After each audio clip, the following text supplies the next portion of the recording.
This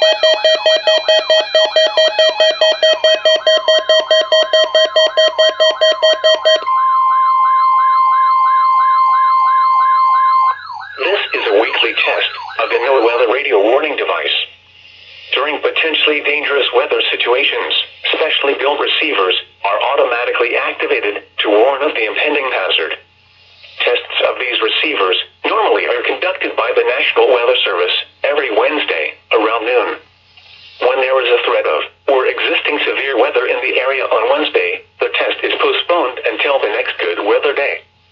The warning alarm transmitted over this and other NOAA radio stations in southern Wisconsin will normally be activated for watches and warnings that affect the following Wisconsin counties: Richland, Vernon, Adams, Juneau, Marquette, Waushara, Winnebago, Calumet, Manitowoc, Sauk, Columbia, Green Lake, Fond du Lac, Sheboygan, Dodge, Washington, Ozaukee, Iowa, Dane, Jefferson, Waukesha, Milwaukee, Lafayette, Greene, Rock, Walworth, Racine, and Kenosha.